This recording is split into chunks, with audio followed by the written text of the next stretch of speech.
Cuando te recuperas del COVID-19, ¿crees que todo termina ahí?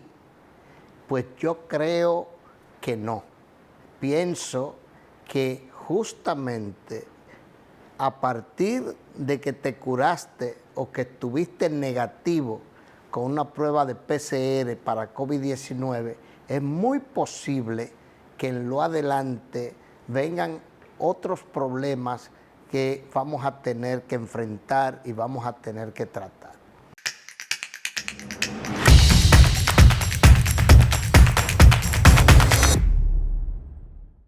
En el año 2019, nosotros en China, específicamente en la provincia de Wuhan, logramos tener un virus extraño que había surgido de la posibilidad de un animal, en este caso el murciélago, donde nosotros entendíamos que había surgido un virus extraño que daba lugar a que muchos de los pobladores de China continental, al tomar un tren, al tomar un autobús, al tomar un carro para dirigirse a cualquier lugar, lamentablemente morían y lo hacían de una manera súbita.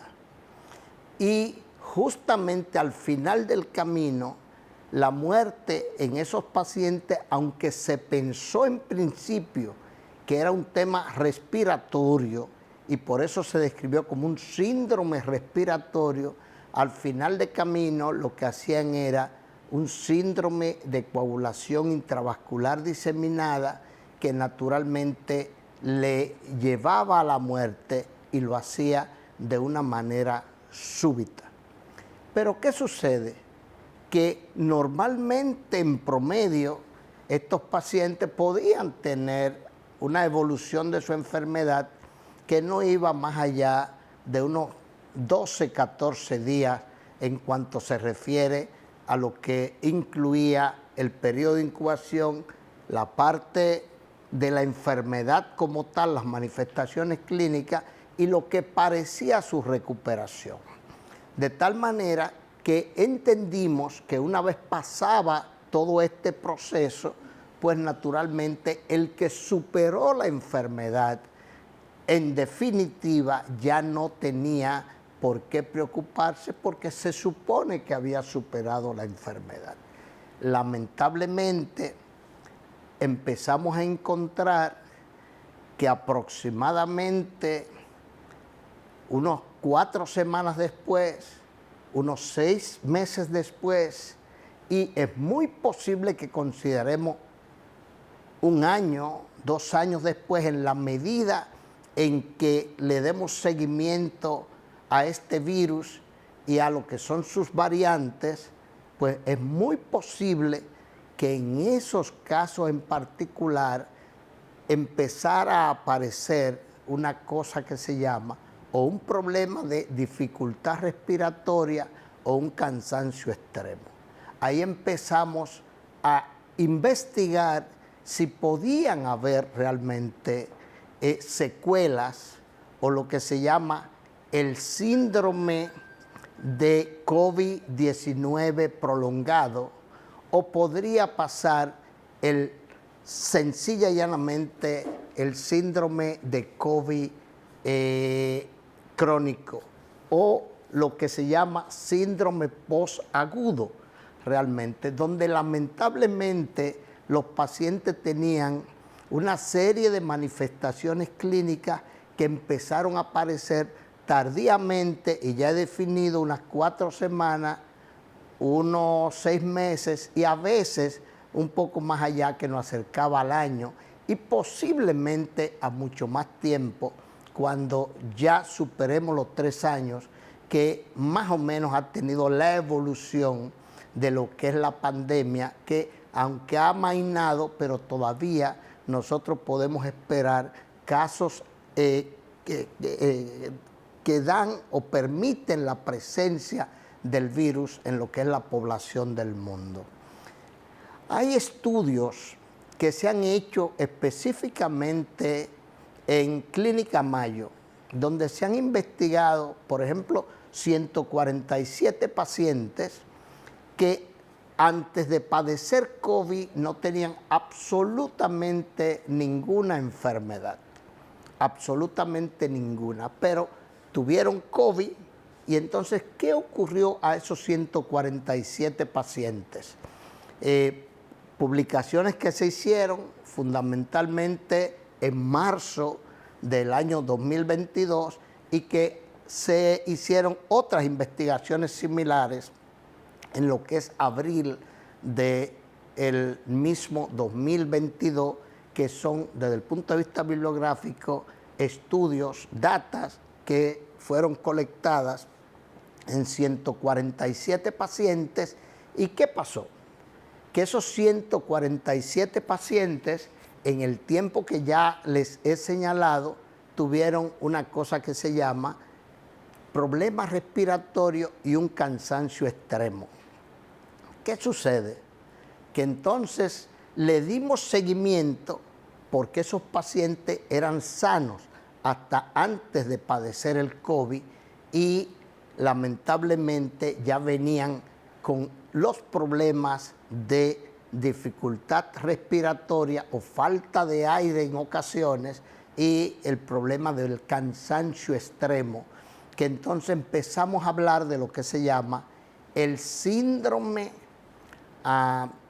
post-COVID o las secuelas de lo que es el COVID-19, o pudimos hablar realmente de lo que es el COVID crónico realmente, lo que orienta y dice que no es verdad que los pacientes realmente, por el hecho de ser negativo a una prueba de PCR de COVID-19, estaban o se podían considerar sanos. O sea, que ya no existía enfermedad en estos pacientes. Pues lamentablemente no es así, puesto que esos mismos pacientes que he mencionado, de los estudios que he hecho referencia, donde el doctor Greb de Clínica Mayo ha traído y ha presentado estos trabajos con mucha precisión, dándole seguimiento a esos pacientes. Ya he mencionado unos 147 pacientes publicados en marzo y también reproducido otros trabajos similares en lo que es abril de ese año, donde empezaron a aparecer entonces dolores de cabeza importantes en esos pacientes y además empezaron a aparecer tinnitus. ¿Qué es tinnitus?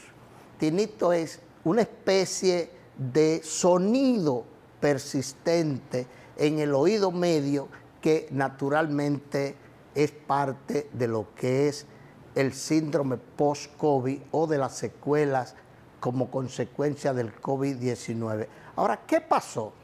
Que además de esto, habían trastornos cognitivos donde lamentablemente el paciente podía tener una mente abrumada con problemas de memoria, con problemas de toma de decisiones, con problemas de conexión de ideas, realmente con problemas de razonamiento, y es una especie de mente abrumada, y entonces ya empezamos a criterizar que lamentablemente el COVID-19 no se había ido de esos pacientes y había dejado consecuencias.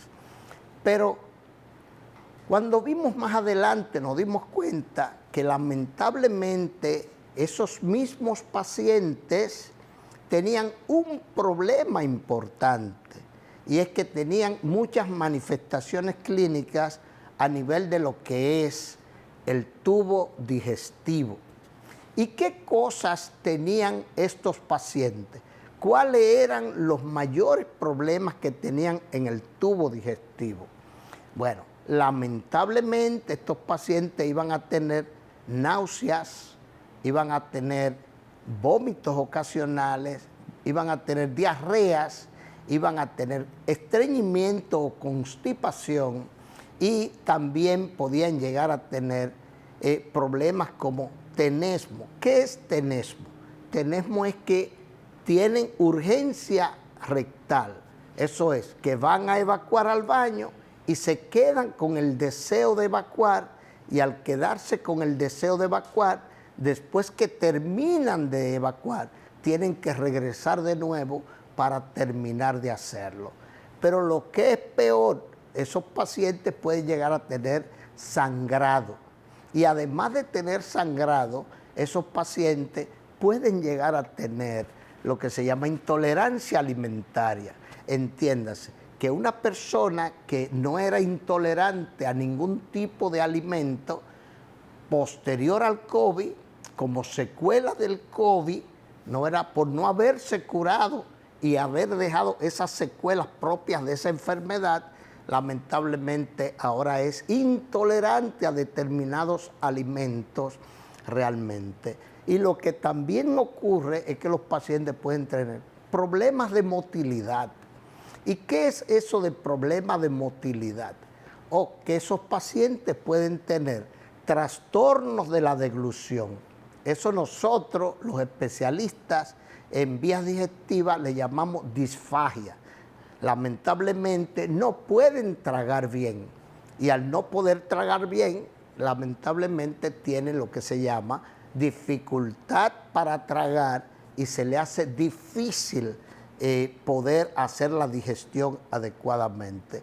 Pero además, esos pacientes pueden tener lo que se llama distensión abdominal. Y además de distensión abdominal, esos pacientes pueden tener una cosa que se llama, que tristemente van a tener como consecuencia de esa distensión dolor.